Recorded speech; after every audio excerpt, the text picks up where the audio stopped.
It cost Commander Robert Peary 20 years of unremitting hardship and misery to reach the North Pole finally in 1909.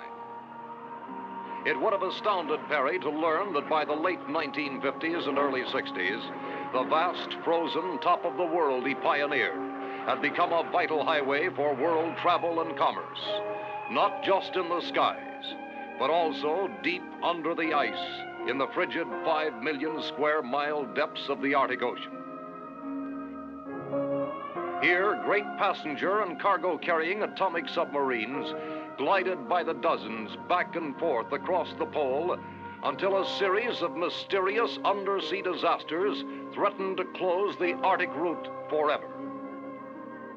The decisive moment came May 3rd at 13:15 hours when the undersea atomic liner Sturgeon, largest of them all, reached 87 degrees 10 minutes north latitude, only a few miles from the North Pole itself.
According to the official reports, the next phase of the life and death drama occurred May 10th in Washington at a hush-hush super-secret meeting of the Arctic Theater War Room. Gentlemen, this is the man we've been waiting for.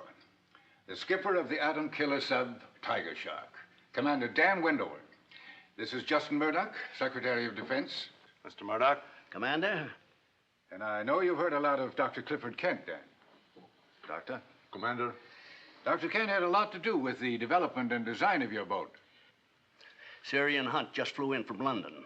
The Dr. Hunt, winner of the Nobel Prize for Oceanography? Oh, let's just say I took the bow for a team of very brilliant associates. Sit down. Gentlemen, to begin, let me read you just one line from a detailed staff study prepared for the Joint Chiefs. In our judgment, these Arctic disasters may prove the gravest emergency in all history. Any comments on that statement? A bit fanciful, isn't it, sir? Possibly. Let me read you a partial list of observed phenomena. Destruction of 4 surface vessels, largest 10,000 tons. Radioactivity in Arctic waters, floe ice, and bergs. Peculiar television images preceding each distress call. 7 polar atom subs vanished without a trace. Fanciful, did you say, Sir Ian?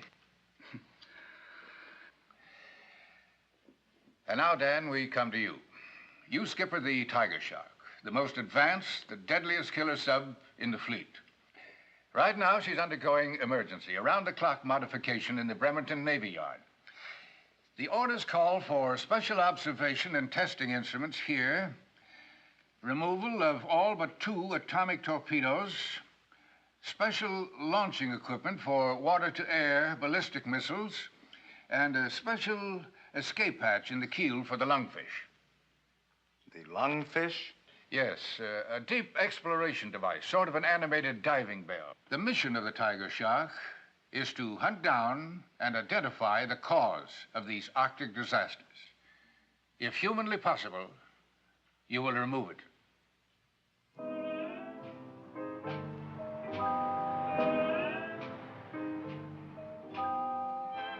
Not that I don't think Lieutenant Commander Holloway is the finest exec in the entire sub-fleet, Julie. And not that he isn't the best friend that I have. Come on, Dave. You talk too much. Now, be quiet, little mother. I feel behooved to warn you. Our friend Reef is no less than the #1 howl in the entire sub-wolf pack. Nuclear powered. And when it comes to women, well, he has got a built-in sonar detector that... Dave, you know you're exaggerating, old buddy. You know it. Yes, you are. You know, on most boats, a certain loyalty exists between the exec and his navigation and firing officer. But in the case of Lieutenant David Milburn of the Tiger Shark and myself... But she's a nice girl. I've seen you work. I think she deserves a fighting chance. Helen, I appeal to you. Dave, look at me. I'm the mother of your 3 children. Will you please take me home to them at once? There you are. Just drop in any time. Don't bother to call. Just drop in. That's my way of life.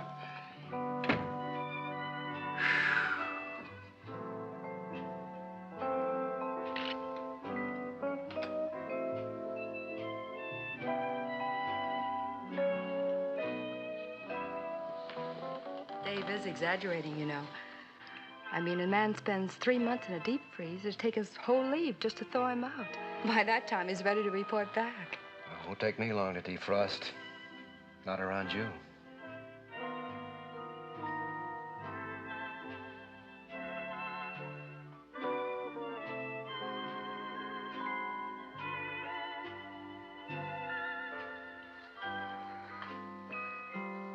What was I saying about thawing out icebergs? Yeah, you never can tell about icebergs. Only show 1/9 above water. After that kiss, I'd say that's about right. Do you feel anything? Are you kidding? No, I mean that this is just the beginning of something. That we didn't just meet accidentally. Oh, that's original. Doesn't the next chorus go something like, let's not waste one precious golden moment. Any second, there could be a knock on the door and... Well, I've seen stranger things happen. It happens all the time to heroes on television, plays, motion pictures. The hero gets his leave canceled and she spends the rest of her life wishing that she'd... Oh, honey, let's not waste one precious moment then.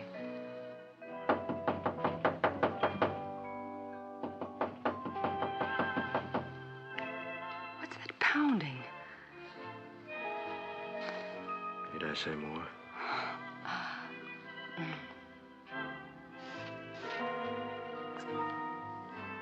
Reef, look.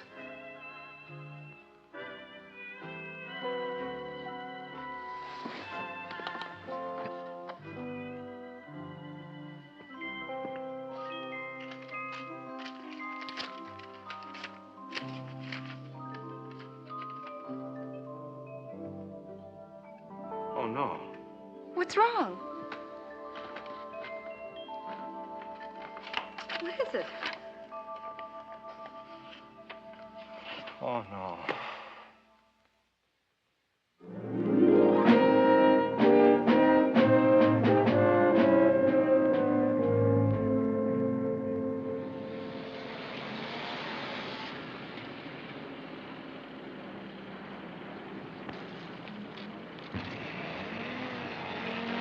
Reef!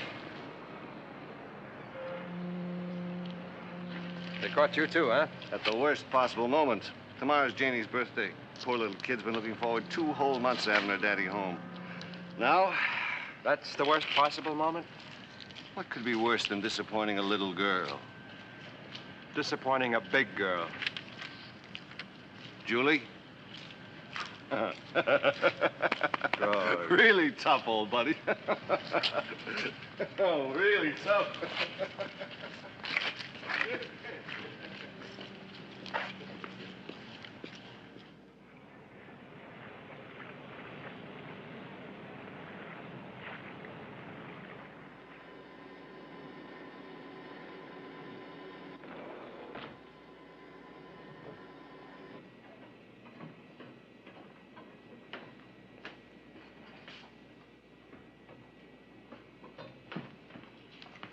Skipper, I thought you were going to Washington.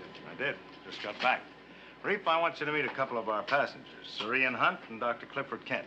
My exec, Commander Richard Holloway. Right on you, sir. Dr. Kent, met you before. Yes, indeed, Commander. You gentlemen are going with us. What for? We'll discuss that later. Roberts. Have Chief Griffin report to me as soon as the crew's aboard. Yes, sir. Watkins, Yes, sir. will you show these gentlemen their quarters? Aye, aye, sir. This way.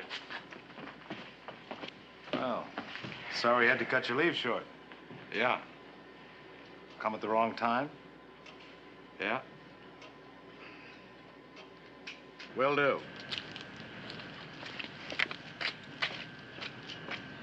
Oh, it's you. Yeah. Hey, Griff, what's the scoop about, huh? I mean, hold out in the middle of the night, all leaves canceled, we going to war or what? Now, don't you worry, Chester. When the skipper wants you to know what's going on, he'll tell you, okay? I don't like it. I mean, this is all mighty funny. Yeah, isn't it, though? Suppose you get aboard anyway. I don't like it. What did you say? I like it. I like it. Hey. Well, Skipper, I think I'll stow my gear. Reef, I got some bad news for you. Oh, yeah? You're gonna have to share quarters this trip. Who with? Dr. Nielsen. Dr. Nielsen? Well, when did that happen? Huh? Oh, it's all right. We're all friends.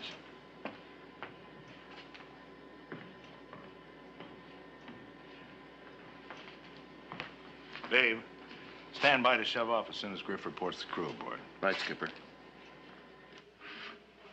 Well, looks like we're going to share quarters, Skipper. Been a long...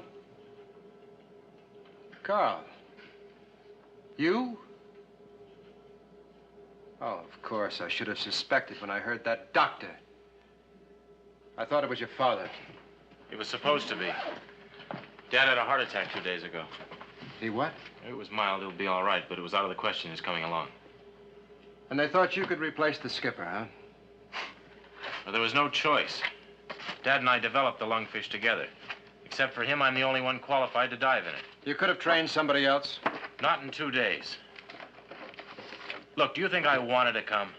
If it didn't mean so much to Dad proving his depth explorer, I certainly wouldn't be here. That I can believe.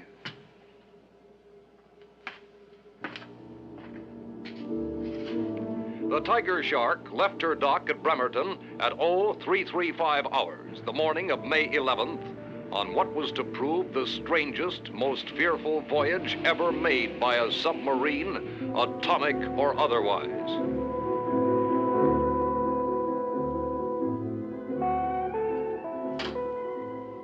Simultaneously with the Shark's departure and with his crew still in the dark concerning their secret, fateful mission, Skipper Wendover made the first notation in the log. The men would remain unbriefed for 2 hours until the Tiger Shark cleared Puget Sound and was headed for open sea.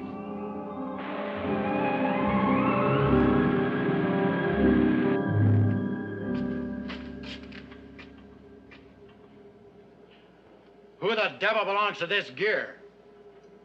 We do, Chief. Oh, you two guys, huh? And just what do you do around here? Underwater demolition. Seaman First Class Powell, and I'm Corny. Yeah, I know. So you're frogmen. Yeah, we're off tin cans. We've looked the pig boat over from fore to aft, but can't seem to find an empty locker to store our stuff in. An empty locker? In a sub? Are you kidding? This whole deal is making less and less sense to me. What are frogmen doing aboard the Tiger Shark? Following orders, like everyone else in the Navy.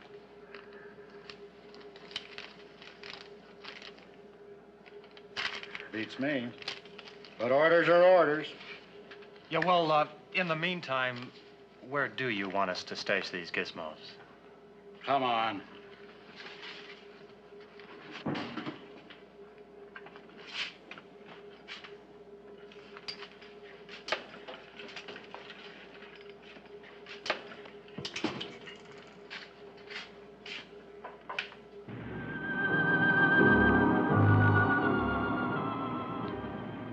Shortly before dawn, the Tiger Shark, running submerged at better than 30 knots, had left the Sound behind and was headed for open sea.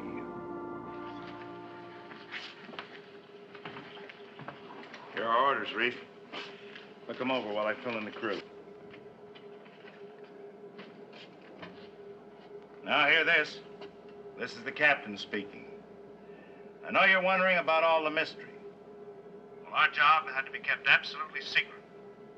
Our mission is to find out what caused the disasters under the Arctic ice.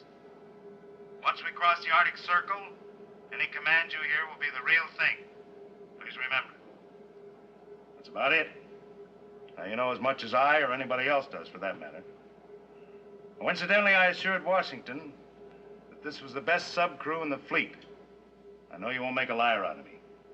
Carry on.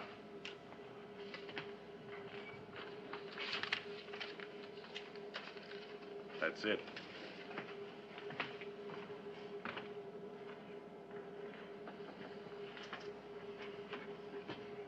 What do you think? I think I should have joined the Air Force.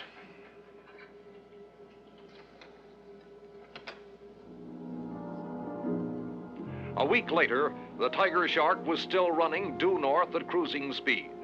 So far, the voyage was routine, uneventful. But the nearer they came to the Arctic Circle, the more the tension increased, the more tiny irritations were magnified into bitter feuds, the more the crewmen pondered their possible fate. On the morning of May 20th, the Tiger Shark crossed the Arctic Circle into the critical area.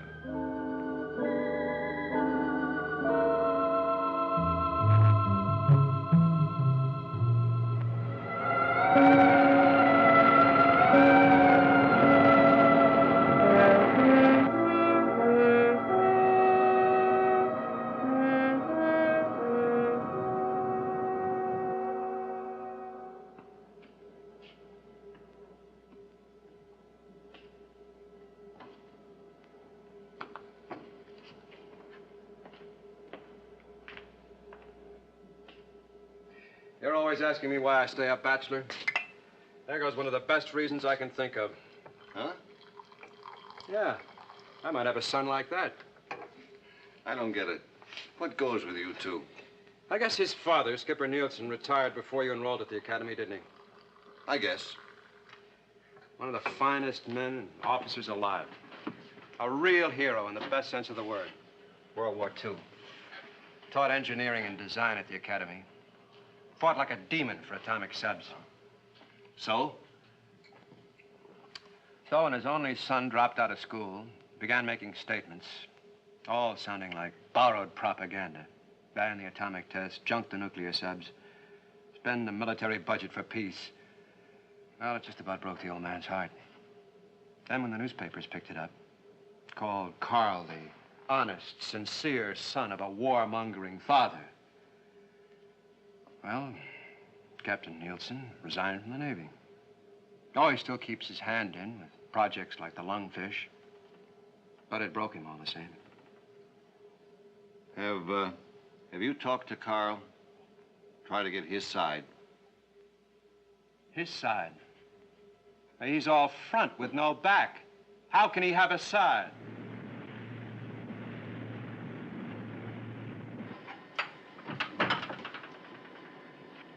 Either of you men seen Dr. Nielsen? He's in here, sir.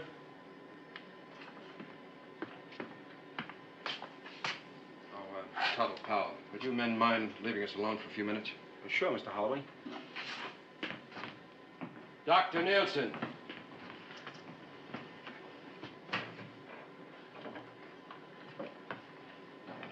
What is it? You are out. This came for you. My father? Dead? No, as a matter of fact, he's a lot better. Just got out of the hospital.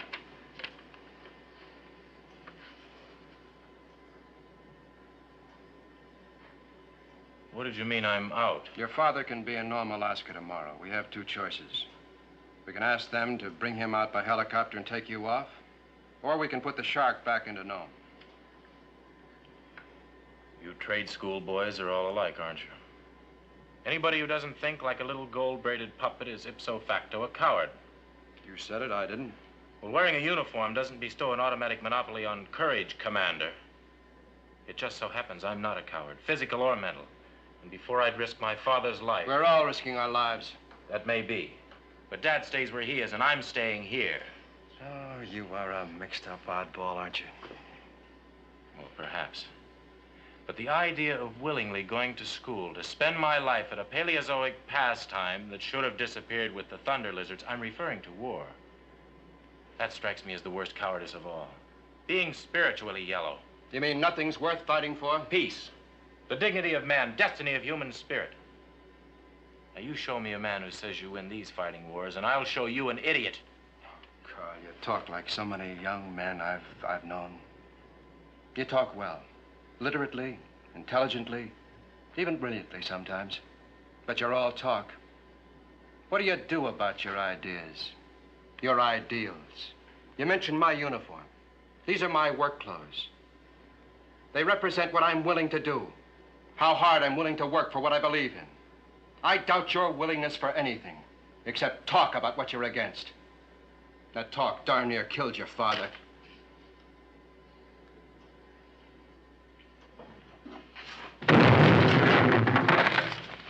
Mr. Holloway to the con, please.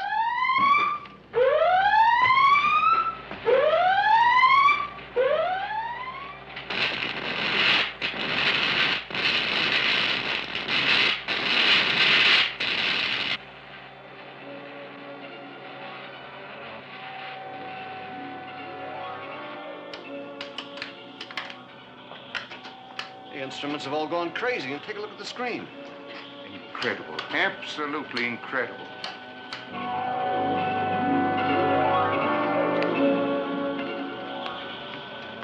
What hit us? Doesn't seem possible, but could it be an electric storm center? Underwater? High-intensity arcs will burn, submerged, and millions of volts discharge in random directions. Is there any way out of this? Seems all around. What about down? I don't know. Take her down. Maximum angle, maximum depth. Yes. Take her down. Maximum angle, maximum depth.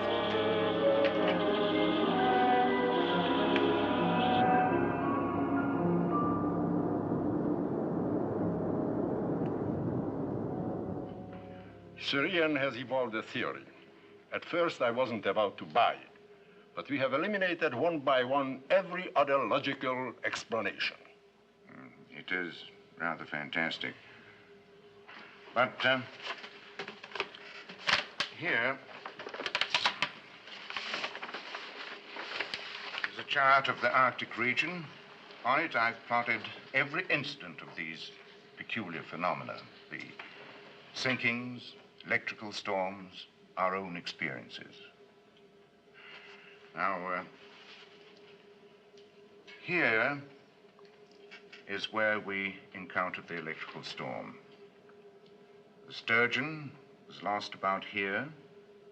The others, here, here, and here. Do you see it? See what? The pattern. The pattern. Each incident occurred almost precisely 1,000 statute miles from the pole. A line drawn through the points of occurrence makes almost a complete circle around the pole. Which adds up to what, Syrian? I cannot accept the idea that these phenomena were either random or natural. I believe they were motivated by some sort of intelligence. Do you mean that somebody is... I didn't mean to imply human intelligence. Well, what on earth kind of intelligence is it, Syrian? Oh, perhaps it's not an intelligence on Earth. Perhaps it's an intelligence from beyond the Earth. What can we do about it, sir? I've been thinking about that. As you see, these occurrences were on this line, almost a perfect circle around the pole. However, there may be a significant break in that ring here in the area of the Queen Victoria Sea near Franz Joseph Land, north of Murmansk in Finland. Supposing our theorizing is correct, then this could be the next danger point. Yes, yes. But supposing we anticipated a little, supposing the tiger shark was lurking there, waiting. You could be right. We'll chart our course right straight across the pole to bring us here, the Queen Victoria Sea. So swiftly, implacably, the tiger shark moved across the top of the world toward her rendezvous with what?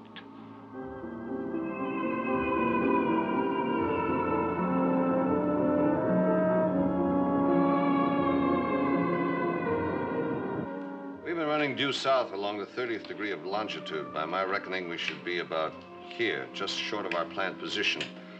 And that should be... Just about the critical point if we're on the right track. Prepare to service flank speed. Prepare to surface. Flank speed.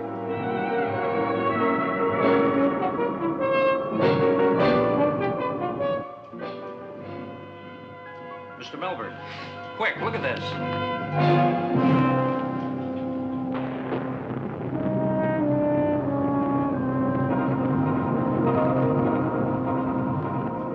Skipper, reef!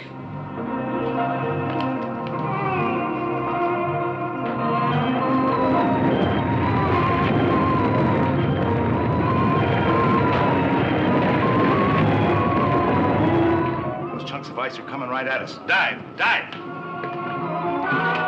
Dive! Dive!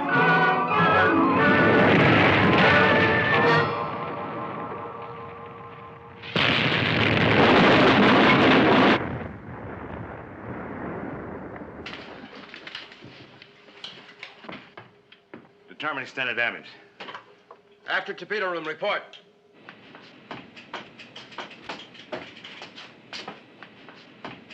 This is Griff, Captain. Moderate leak in overhead plates. Damage to main drive shaft housing. Forced a full stop. We're dead in the water. Captain?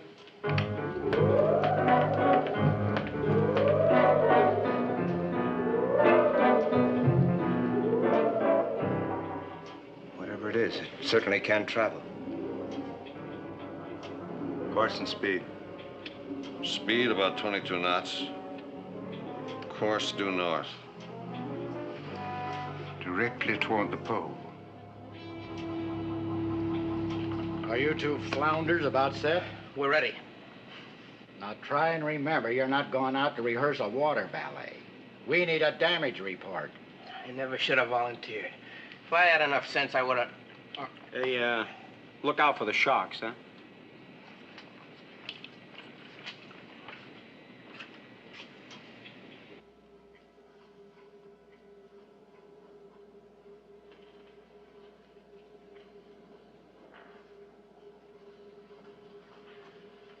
A pure oval shape with this cyclops-like eye or turret on top. I'd estimate its diameter at, 300 feet. No discernible orifices. The eye of Cyclops. What did you say, Sir Ian? Just musing about our one-eyed adversary and the Homer legend. The Cyclopes were the sons of heaven who forged the thunderbolts thrown by Zeus. Our own Cyclops throws quite a thunderbolt itself.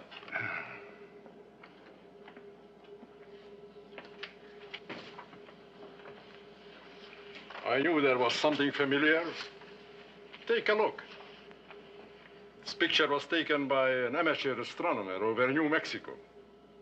I have had it since I served on the Air Force Evaluation Board for UFO reports. Unidentified flying objects. Then this is a flying saucer. That was the popular designation, yes. Weren't all the sightings in the sky, not underwater? This would explain why there were never any reports of landings. It's quite possible that whoever or whatever inhabits this craft is not a land creature at all, but some form of marine life. That would make our little green men actually little green fish.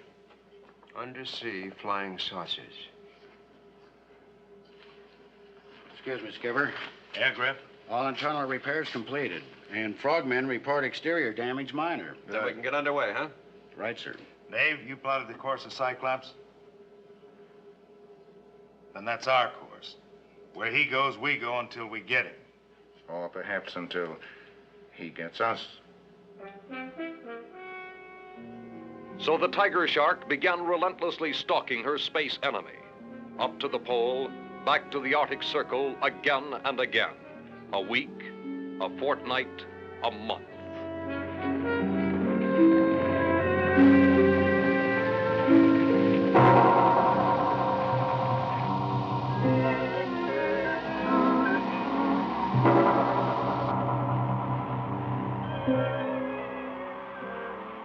Never a glimpse of their enemy, but there were reports. New disasters, new ships and lives lost.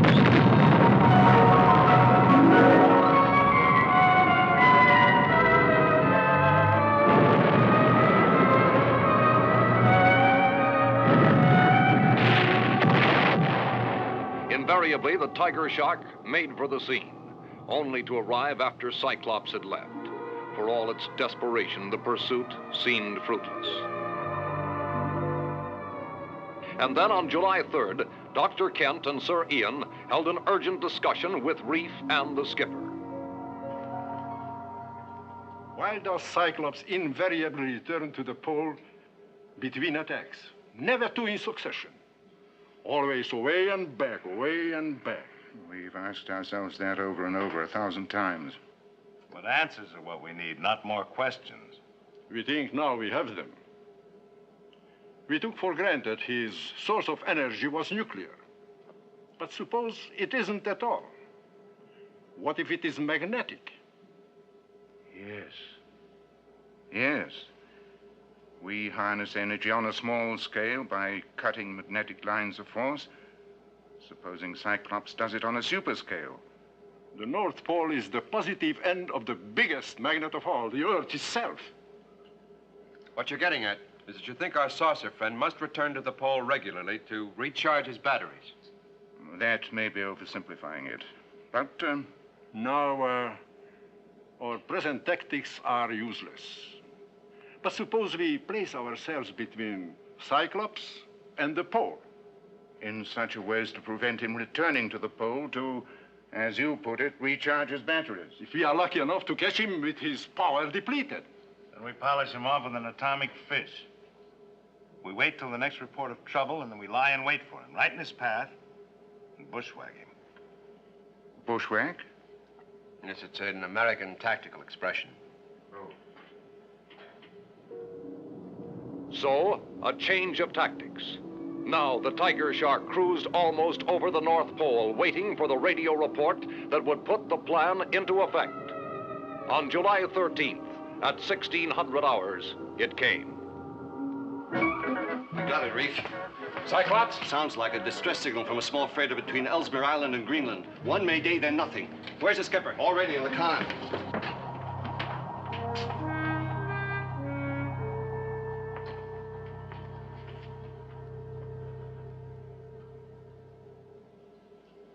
We're here. Right?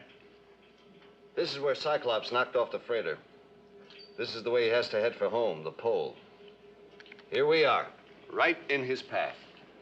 Sonar and TV scan the bottom, find a good place to hide and lie in wait for him. Maybe a cave or a valley. Break for silent running. As soon as we're on the bottom, secure everything that hums or buzzes. I want absolute silence. Very well. Break for silent running.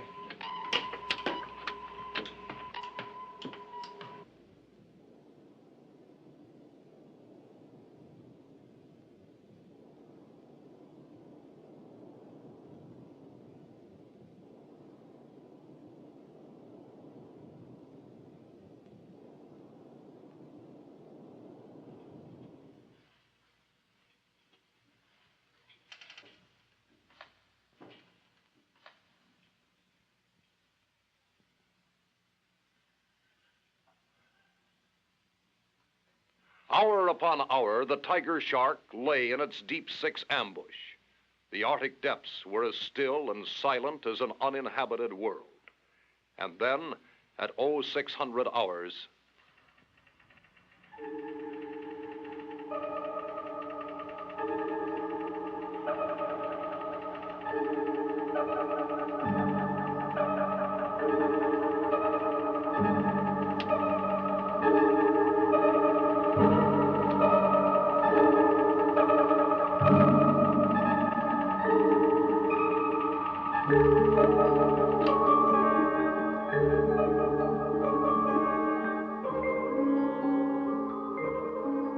Skipper, Dr. Kent.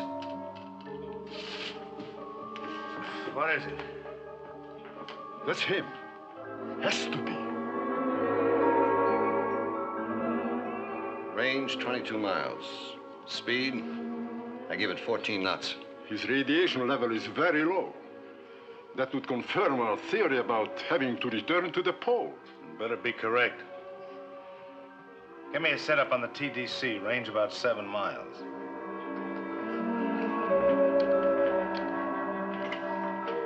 Reef, arm atomic warheads. Load tubes 1 and 2. Report to the con.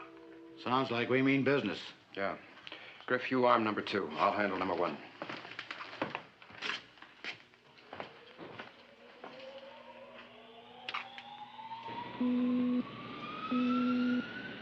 Load 1 and 2. Open outer doors. Stand by for action.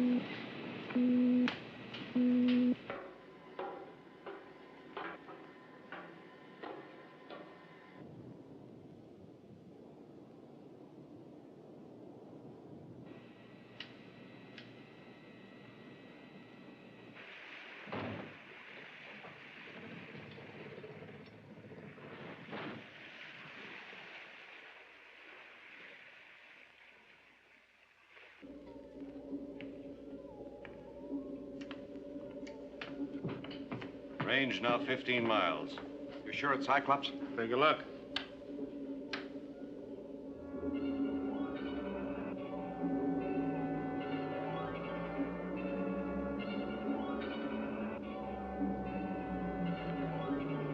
Range 14.5 miles. Griff to skipper. Tubes 1 and 2 loaded. Outer doors open, ready to fire.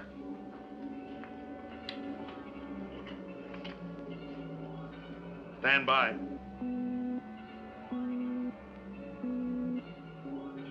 Range 8 miles.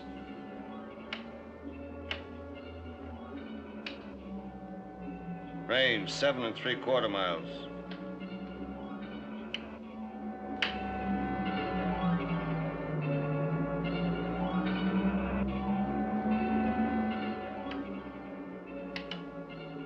Zero, minus 10. 9, 8, 7, 6, 5, 4, 3, 2, 1. Target 0. Fire 1.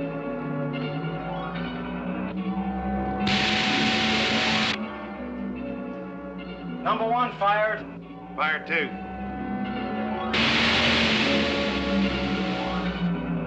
Number 2 fired.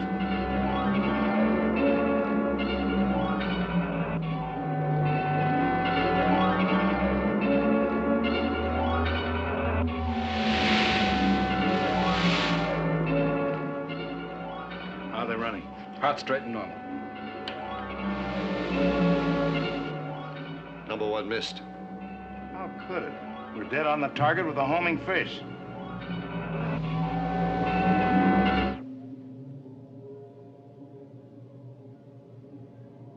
What's that? A massive jelly-like stuff came out of the thing and caught our torpedo. It must function like a degaussing field. We never get a torpedo through that. Maybe not a torpedo. Blow all main ballast tanks. Reactor room stand by. As soon as we're off the bottom, I want all ahead flank. What course, Skipper? Right at our one-eyed friend.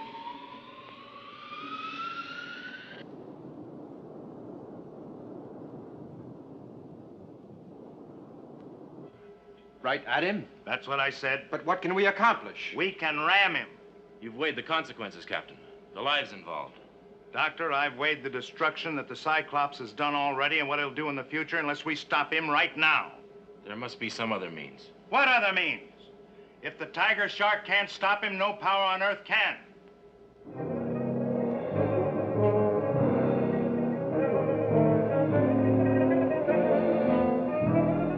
Now brace yourselves. Sound the collision alarm.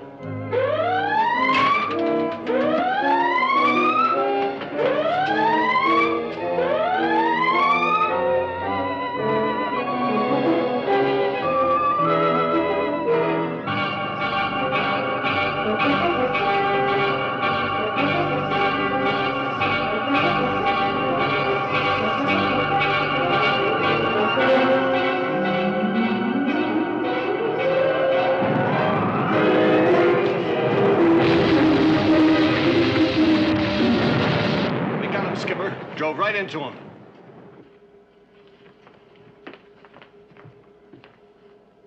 Look at that. Speared him like a fish. We did it, boys. Dove right through the saucer's side. Reactor room, give me all reverse, full.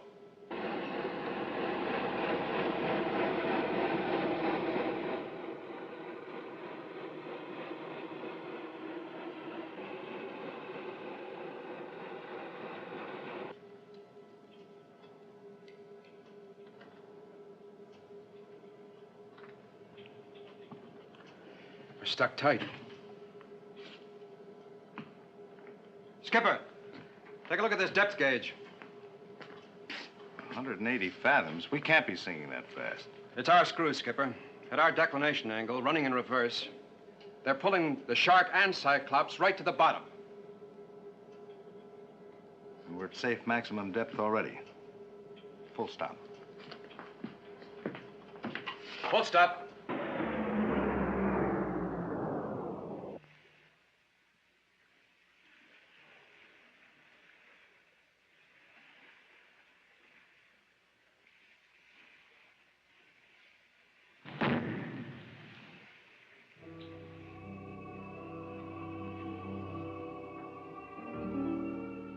Hours later, the two Titanic craft were still locked together in an apparent death grip. On the bottom of the Arctic Ocean, nearly 1,200 feet below the surface.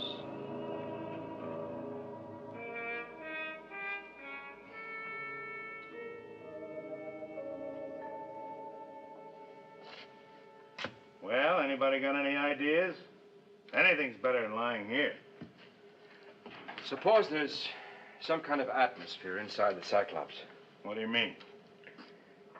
Well, maybe we could get inside the saucer. We could use our torches to cut the shark loose. That's all very well, young man. How would one go about getting inside Cyclops? Through the eye, using the depth explorer. Yes. The Explorer was built to operate at even greater depths. Yeah. But suppose there isn't any atmosphere inside the saucer. Well, then the idea's no good, but we're no worse off than we are now. You gotta let us try, Skipper. Us? Reef and I could take the Explorer down, clamp it onto the eye. No. You can't, but I can. I can deliver you to the eye. Then you... A little out of your line, isn't it? Why don't you stay aboard and make a speech? Maybe you could get him to ban flying saucers. Listen, Holloway. However our ideas disagree, I've said before, I'm not a coward. And it happens you have no choice. Either I take you down there in the lungfish or you don't get there. I'd sooner swim. That's enough, both of you. Very well, sir. No use making the odds any longer than they are. So happens that Dr. Nielsen's right. Get the Explorer in the airlock and prepare for launching. You better take Carney and Powell with you. Frogmen? That's right. Their underwater experience might make them invaluable. You'll need sidearms. Sidearms? The saucer's dead. You hope. You better get ready.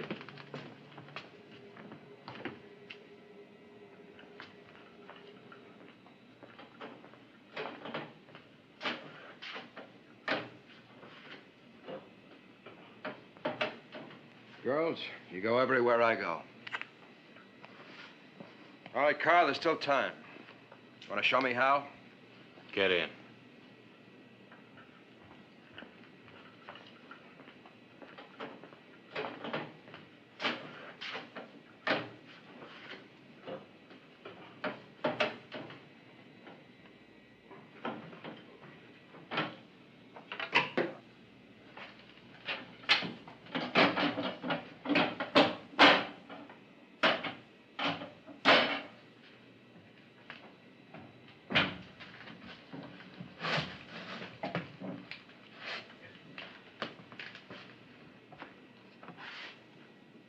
Ready to open. Airlock door, Captain. Go ahead, Griff.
What now?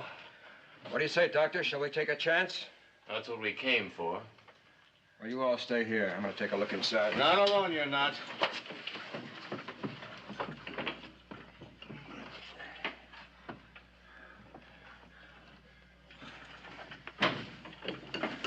Better breathe your oxygen just in case.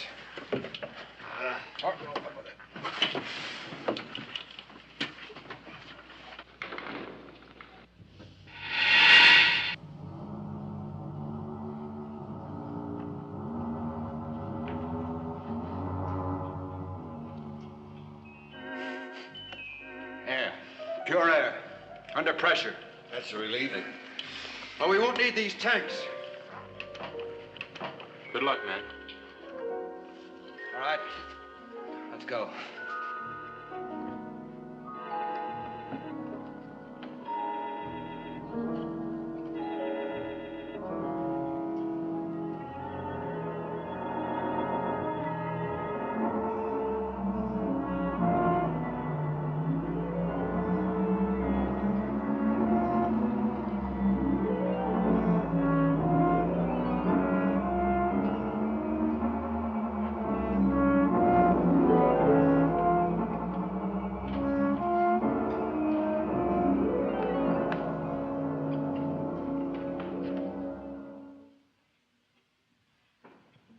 Bow drove through her, but she sealed herself right up.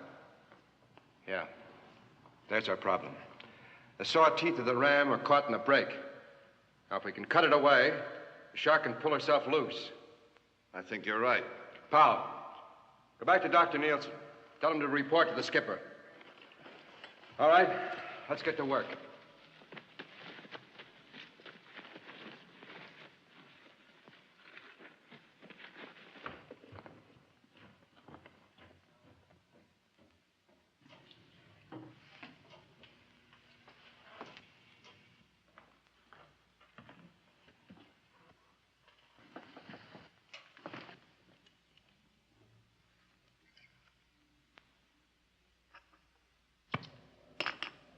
We read you, Doctor. Go ahead.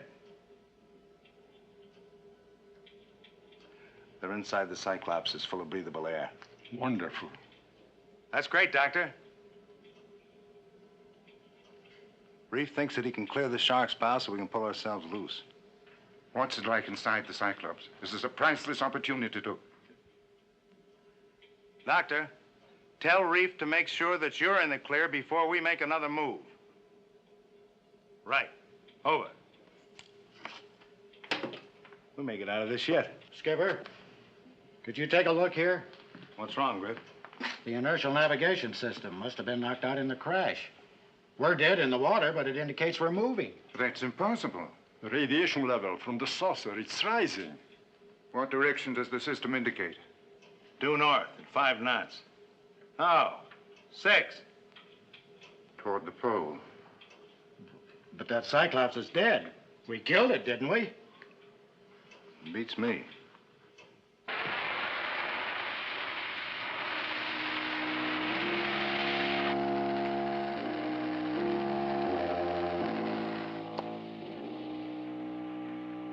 Dave. Yeah?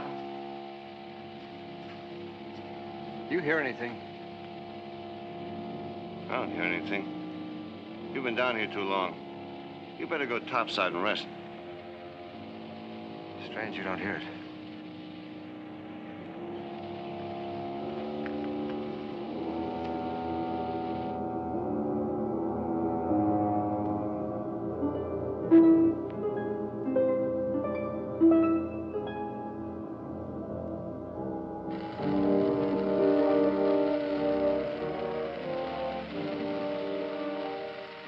Reef? Huh? You know something?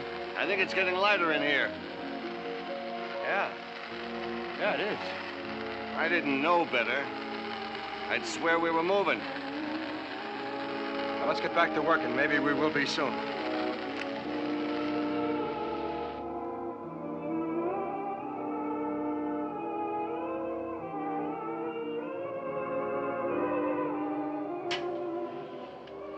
I'm getting an impression of movement, Captain. Is that possible? We get the same reaction up here. Now they're feeling it down below. The radiation level constantly rising. As we near the pole. It's got to be an explanation. I think there is. I believe our friend Cyclops is returning to life.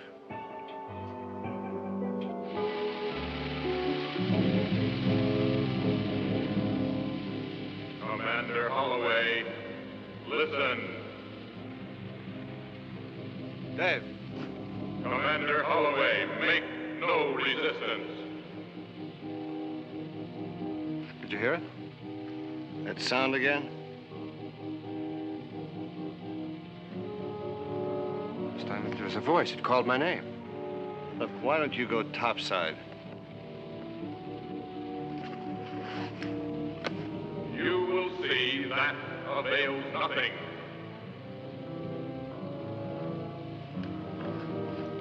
Where do you think the sound was coming from? Down there somewhere.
Remove your weapons, Commander, and come here alone.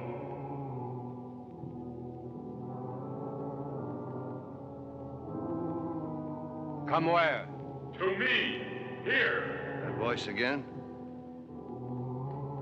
It wants me to go alone. Oh, it does it? You better stay here.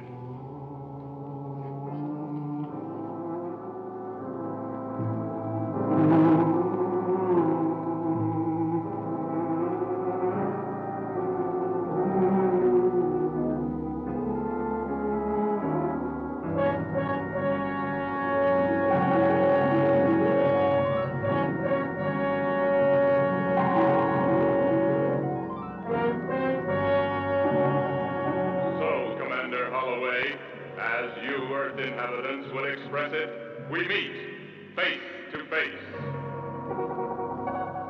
That's a face? Point of view is everything.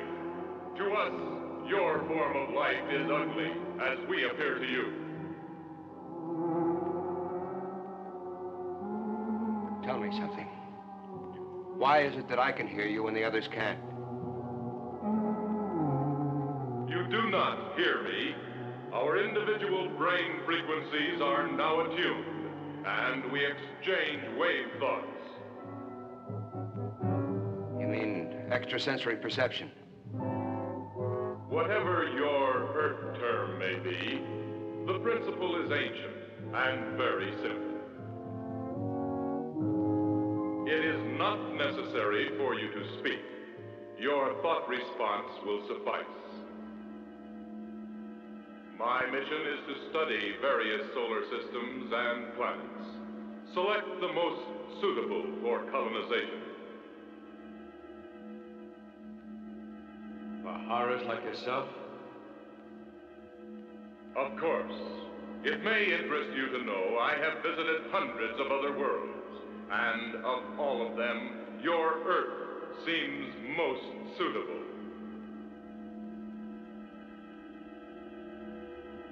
Swell.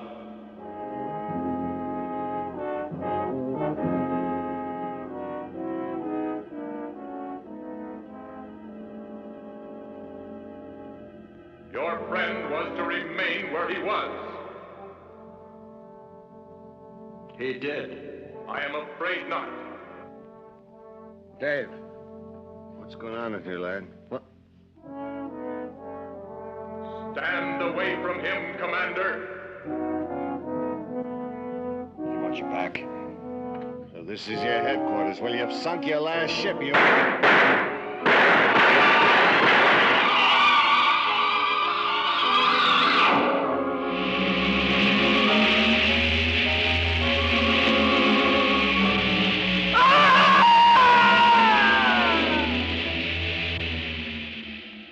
Why not me? What am I, the closing act? On the contrary, I want you unharmed, perfect. Why? I have selected you to return with me along with several other specimens for study. We will examine you and the others, discover desirable features to incorporate in our Earth colonizers. And you just build them in, huh? Of course. Evolution is much too slow a process. On Earth, you build with inanimate material. We employ living tissue. This space vehicle, for example. It is a living thing. When damaged, you would say wounded. It immediately heals itself. Oh, that's why no water leaked inside when we rammed you. Of course. But it is time to begin the return voyage. To navigate, won't you have to see your way? Obviously. You'll be rough!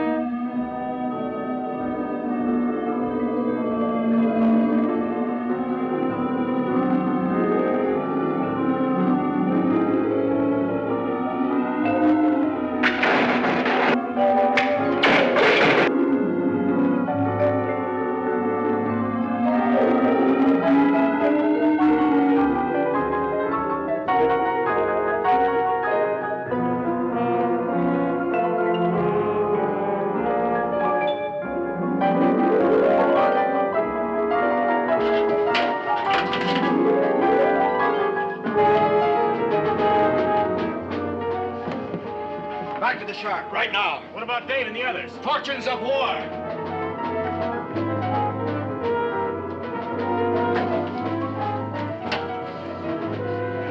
Skipper, this is Reed from the Duck Explorer. Pull loose. Right, Reef. Reactor room, get me all back. Emergency.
What about this? Skipper, we didn't kill it. And if that thing ever gets back to where it came from, the Earth is doomed and everybody on it.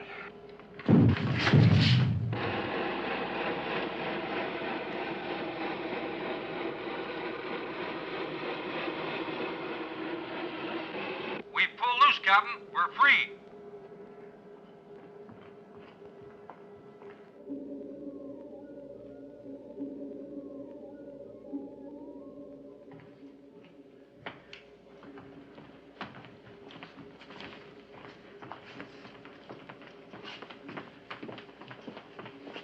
There it goes. Headed straight for the pole. 50 knots. Nothing we can do. Excuse me, Captain. There may be one last desperate chance. What's that? It's possible I could adapt one of the torpedo guidance systems to the ICBM, so it would home on the saucer when he rises from the pole. What about the time? Cyclops don't have to linger at the pole to recharge its power banks. That's worth a chance. Reef, take over as navigator and see if you can find us an air hole in the ice. Let's go. Very well. Adapt a complicated guidance system to a huge ballistic rocket. Convert it to a water-to-air interceptor missile. It was foolish. It was insane. It was fantastic. But it was their only hope. And the Earth's only hope. Ready? Ready as we can be. I'll report to the skipper.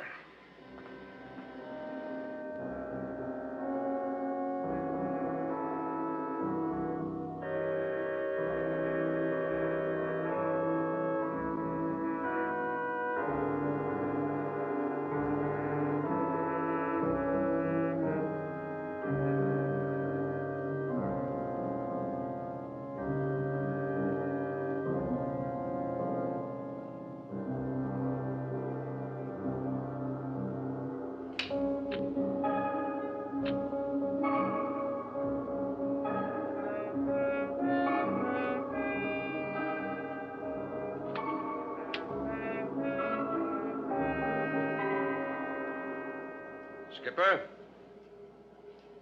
we found our hole in the ice. What's the corrected bearing of the magnetic pole? 357 degrees.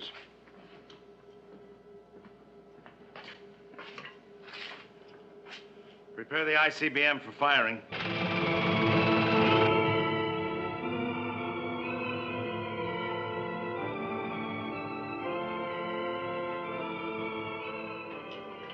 Well, that's about all we can do until our space friend decides to blast off.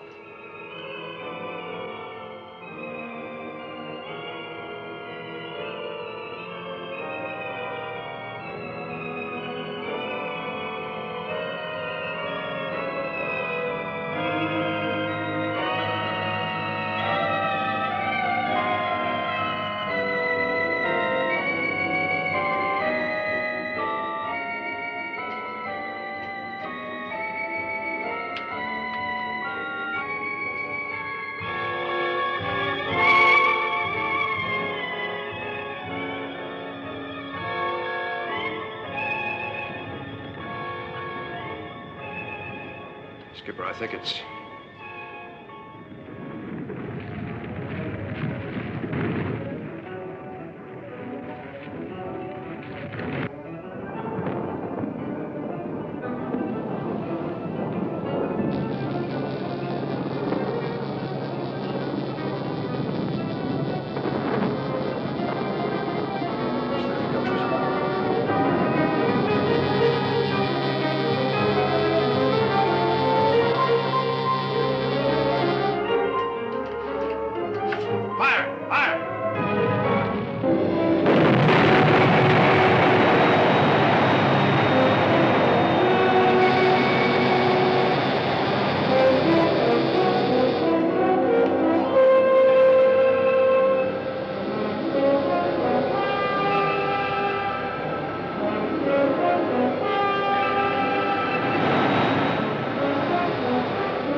Attention, all hands. We got him.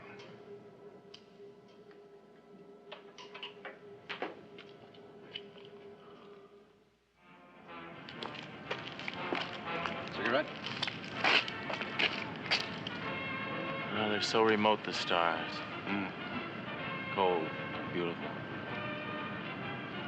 Now I wonder. Yeah? Which is the one? The one we have to worry about. Well, we have enough ills here to worry about, but maybe, just maybe, when their ship doesn't return, they'll decide not to come here after all. But if they do, I don't know. No, I wouldn't worry. Not when we have boats like the Tiger Shark, men like you, Skipper, Dave, Surrey and Kent, and my father. And his egghead son will give him a rough reception, won't we? You know, I think I lost my little black book on that lousy thing.